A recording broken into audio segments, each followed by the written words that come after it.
Comrade Sitaram Yechury గారి సంస్మరణ సభ, వారికి సంబంధించిన పుస్తకావిష్కరణ కార్యక్రమంలో పెద్దల మోహన్ కంద గారు, బివి రాఘవ్ గారు, తమ్మినేని వీరభద్రం గారు,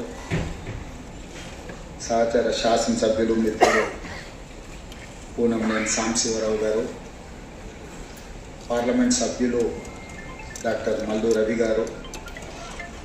శాసనసభ్యులు మాజీ మంత్రివర్యులు దానం నాగేందర్ గారు, పెద్దలందరూ, కామ్రేడ్ సోదరులందరికీ కూడా నమస్కారం. దేశ రాజకీయాలలో ఒక ప్రజాస్వామిక స్ఫూర్తిని, సమయం సందర్భం వచ్చినప్పుడు ప్రజాస్వామ్య పరిరక్షణలో భాగంగా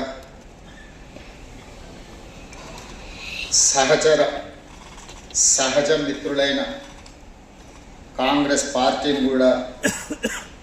విధానపరమైన ఆలోచనలో విభేదించి ఈ దేశంలో ఉండే పేదలకు, ప్రజాస్వామికవాదులకు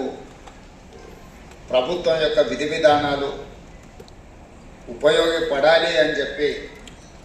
పేదల పక్షాన గలం విప్పిన సీతారాం ఏచూరి గారు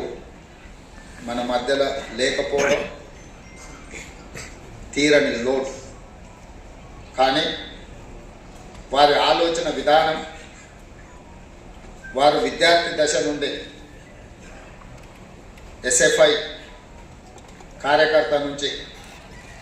సిపిఐఎం జాతీయ ప్రధాన కార్యదర్శి వరకు దశాబ్దాల కొద్దీ ప్రజా సమస్యల మీద, ప్రజాస్వామిక వేదికల మీద వారు మన యొక్క కీర్తిని, మన యొక్క గొప్పతనాన్ని ఈ ప్రపంచానికి సాటిండు అని చెప్పి నేను గర్వంగా చెప్పగలను.